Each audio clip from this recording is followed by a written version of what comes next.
On March 16, 1971, after a state dinner honoring the President of Ireland, President Nixon had an announcement to make. Mrs. Nixon and I are very honored to announce the engagement of our daughter Tricia to Mr. Edward Cox in New York.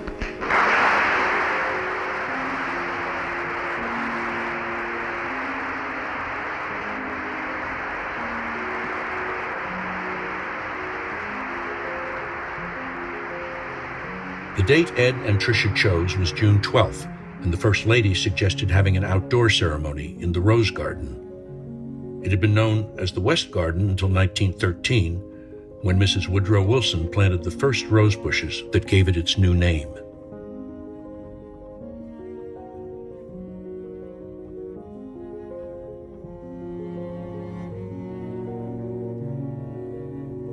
During the 20th century, there had only been 4 other presidential family weddings at the White House, beginning with Alice Roosevelt in 1906.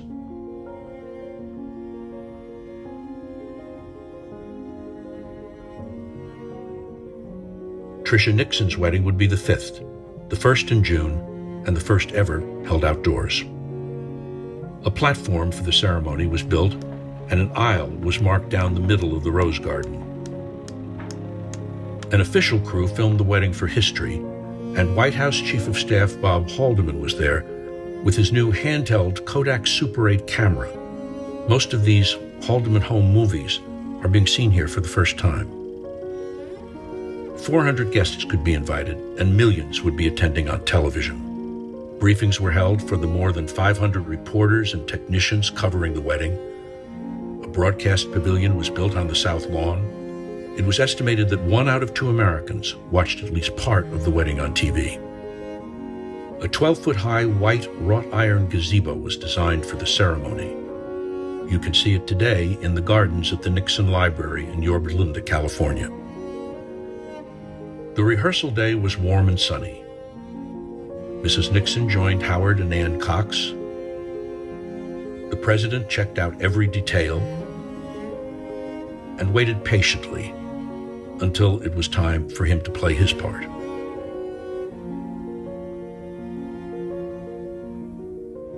At a few minutes after midnight on the morning of her wedding, the proud president wrote a note to his daughter and slipped it under her door. Dear Tricia, well, today is the day you begin a long and exciting journey. I want you to know how proud I have been of you through the years, some of them pretty difficult for you, I'm sure. The years ahead will be happy ones because you will make them so. Your strength of character will see you through whatever comes. You have made the right choice, and I am sure Eddie and you will look back on this time and be able to say, the day indeed was splendid. The wedding day dawned warm and humid with a forecast of rain. It seemed likely that the wedding would have to be moved indoors to the East Room. The president came out to survey the scene and greet the press. He quoted the saying, "A warm rain caresses the marriage." Optimistically, he added, "A little rain will keep people cooler, and they'll remember it more." As the guests began arriving, it was still up in the air whether the wedding they were attending would be taking place outside or indoors. Among them were Theodore Roosevelt's 87-year-old daughter, Alice. President Johnson's daughters were welcomed back, Lucy and Linda. Longtime Nixon family friend Reverend Billy Graham and his wife Ruth arrived with the legendary singer and actress Ethel Waters. At 4:15, the Air Force informed the president that a 15-minute rain-free window was predicted around 4:30. Suddenly, it was all hands on deck to make the Rose Garden ready for the wedding.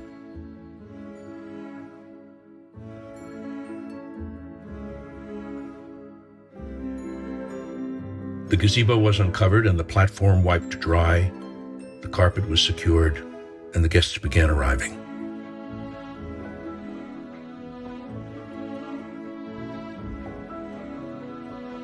Among the first were Secretary of State William Rogers, Texas Governor John Connally, Defense Secretary Mel Laird, and Housing Secretary George Romney. The rain stopped exactly as the Air Force predicted at 4:30. At 4:34, the procession began.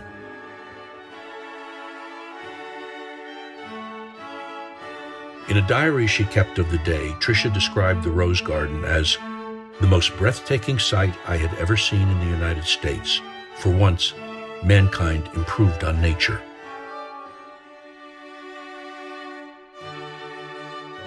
She wrote, "We proceeded slowly down the aisle. I recall smiling generally, but seeing no specific face. The crowd was one blur until we reached the first row, and I saw Mama and gave her a special smile. Eddie and I exchanged little happy smiles as Daddy and I ascended the steps." The ceremony was performed by the Reverend Edward Garden Latch, the chaplain of the House of Representatives. The Nixon family had attended his church in Washington for many years.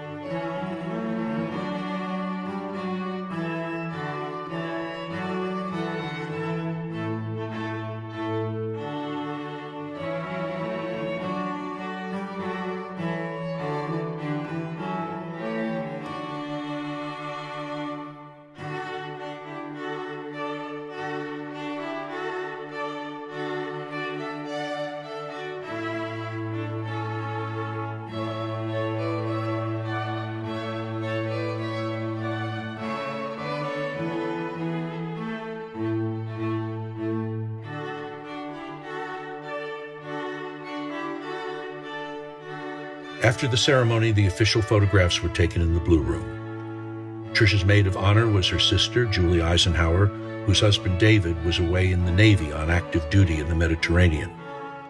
Ed's best man was his brother Howard. The flower girls were the president's nieces, Beth and Amy Nixon. Then there was a receiving line to greet the guests.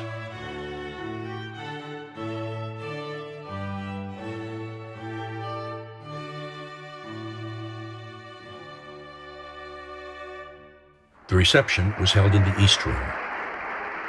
For their first dance, Mr. and Mrs. Edward F. Cox chose Lara's theme from Dr. Zhivago.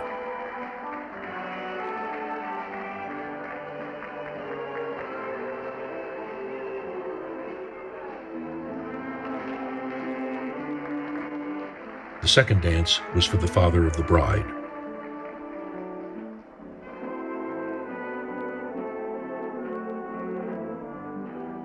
Then the president danced with the First Lady.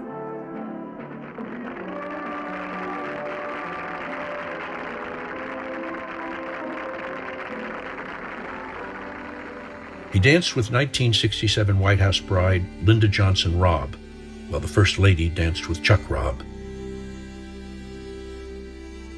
Then he danced with the maid of honor.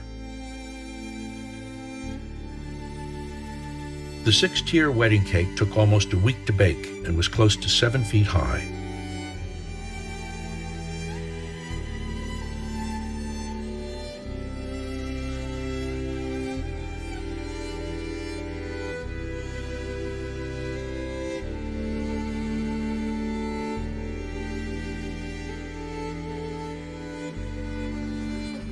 The groom's sister, Mary Ann, caught the bouquet.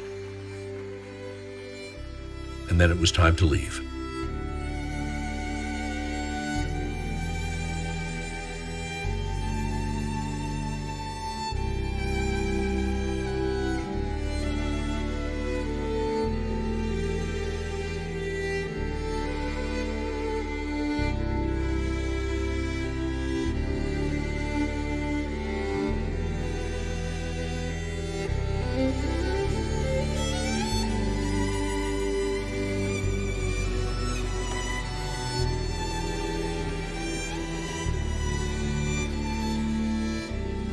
Looking back a few years later, President Nixon wrote, "It had been a wonderful day.